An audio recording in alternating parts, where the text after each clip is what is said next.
what you've seen that has made some of the projects successful and in terms of brand recognition, trading volume, floor price, and why the rest aren't? Yeah, I can go ahead and take that. The biggest utility an NFT project can give anybody in this space is have the floor price go up. That is it. That is the number one utility that these people care about, is the floor price going up, right? I think the biggest thing that you need to understand yourself as a creator is you don't need to give any of these people value. Like, you created something that was art, and that is the expected utility. It's just art, right? So when you approach it from that mindset, and you yourself as a creator understand, like, hey, this is art, there may or may not be something that happens later down the road, right? But when you're thinking about attention, it's all on Twitter.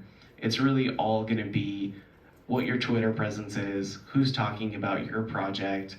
Like, it goes back to the whales that I was mentioning that you have to follow on Twitter. How do you recruit them for your possibilities, right? Like, you have to enroll them in your possibilities of them being collectors for you, and basically manifest that into existence, and really just reaching out to them. Or if you're like a one-on-one creator and somebody buys your piece, you send them a note, you find out who they are on Twitter, on chain, you send them a note and you say, hey, thank you very much, I really appreciate you buying this piece. For me, it means a lot, and I just want to thank you, right? And things like that go super far in this space, right? But if you're talking about a generative 10K PFP collection, you're really not that special, right? It's going to be one of those things that when you zoom out, unless you have some kind of mousetrap or utility, there really isn't going to be anything there, right? And it's all about the network of people that you recruit to buy into this project,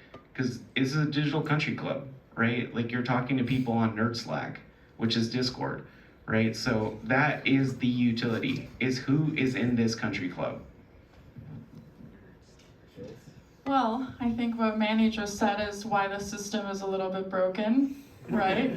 That is the reality we're currently living in, and at Frequency, it is something that we absolutely do not want to happen in the future. I think if we're looking at 10K PFP collections, that is obviously something we've seen a couple of years ago, but as we continue to hope that this becomes a mainstream adoption, this really needs to be, the conversation needs to change of how NFTs are going to be interacting with communities, individuals, and brands. And I think if we're looking at it from a brand perspective, in terms of coming in and having that outlook, no brand would touch this. And I think we've been seeing, especially in the terms of the strategies that we've been working on, is how do we provide value? How do we build brand equity? One of the most important things that I look for in a founder when we take them on, of course we worked on 10K PFPs, and I quickly realized that it was people who were trying to get rich fast, and that is never a good recipe for anybody involved.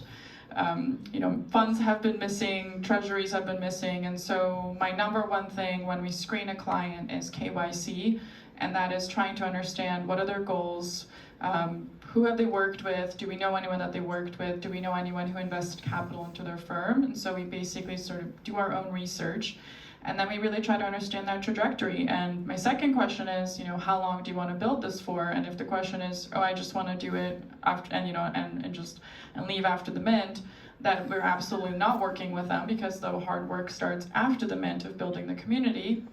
And then the third question is, why do you feel this space matters? And most of the time, as founders are driven more than by monetary value, they're driven by something they believe in. So those are the three things that we really look for to be able to create change, and at least try to create a discord of this type of perception of, yes, we're trading monkey PFPs, and yes, is the system, broken a little bit, but, as we go towards this mainstream adoption, I really see this for a way for small businesses being able to at least have a positive advantage.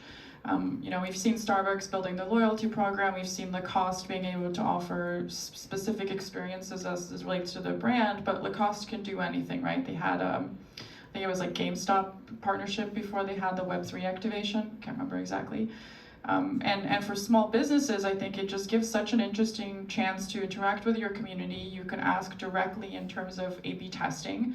If before if you're a fashion designer, you'd have to go through your whole collection to find out if somebody actually wanted to buy your piece of clothing, and now you're able to go in within your communities and really just create NFTs in terms of digital clothes and have your community respond. Another interesting way we're seeing small businesses use this is with ad tech. A lot of the time what everyone's building is either open sourced or very economic for small businesses. So it's been interesting to see people get very innovative, and like Manny said, there is of course a space to make money, but as all bear markets do, they breed competition. So we've been seeing really incredible utility and use of quests and use of funds and charities being able to really build brands that will last the bear market. One of our clients is Jeff Garzik, and Jeff Garzik had a dream of creating a sci-fi Web3 studio. And Jeff Garzik is also founder of several other big blockchain companies. He was an initial Bitcoin developer with Satoshi. And when he came to us, he thought, he said, I want to launch an NFT, and now we've been working with him for 1.5 years. And he thought it was going to be a quick thing. So, we've been with him through, the naming, the developing the NFT, and kind of really understanding how Hollywood and Silicon Valley and Web3 live together, which I think has been one of the most interesting projects we've worked on in trying to understand how can you break that wall of traditionally being served something and proactively being able to engage with founders and activities and products. That's a great point. Thanks for sharing. We definitely see a lot of elements here in NFT project, community, brands, utilities.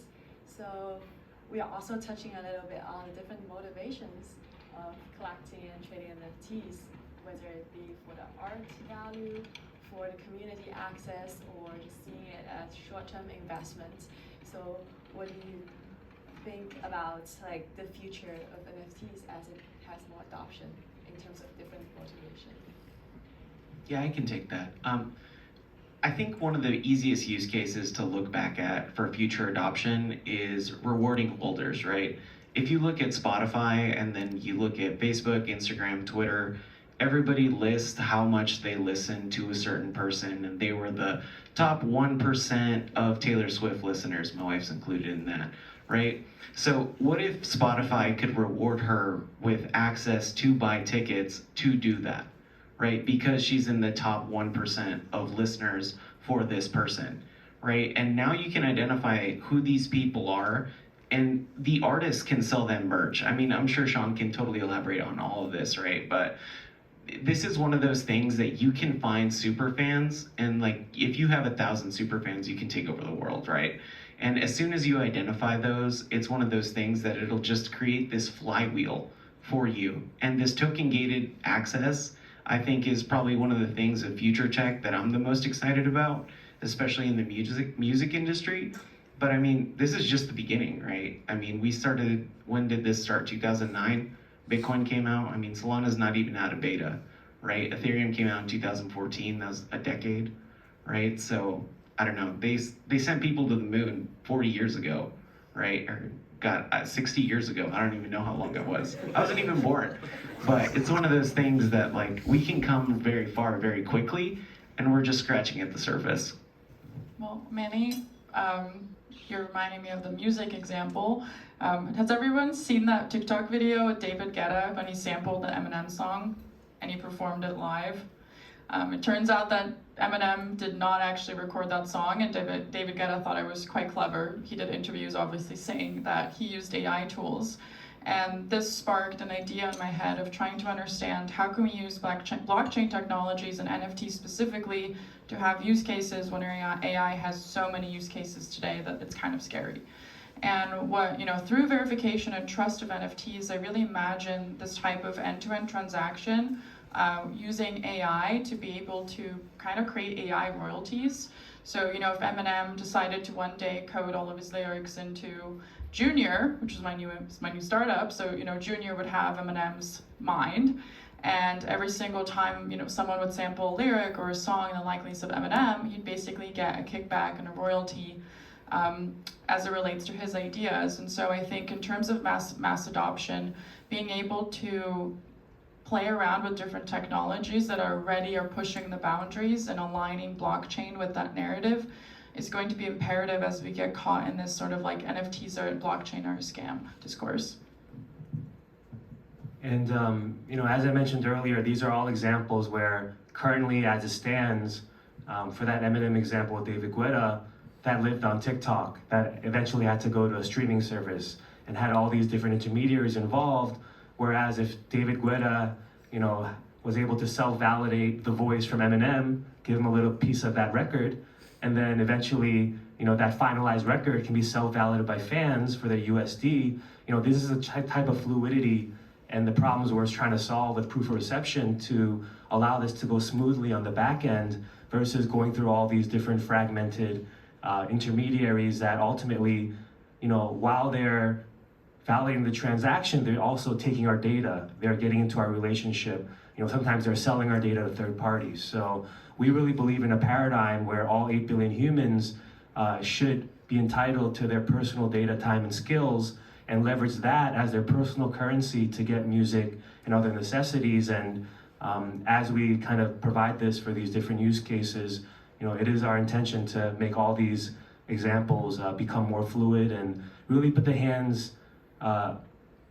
power in the hands of the creator and the fan. And before you mentioned Taylor Swift, they had a big problem with Ticketmaster recently. They went to Congress because they had bots crashing their site.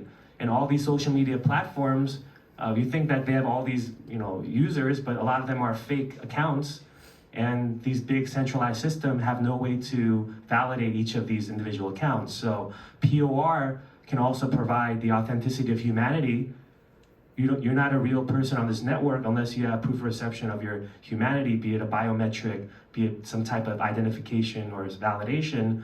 Our goal is to let humans transact directly with humans so that ultimately this will benefit the creator because, with 1,000 super fans, they can make even more than they would with like millions of fake bots. So hope that's helpful as well. Vinny, do you want to talk about the future trend of NFT in terms of art value?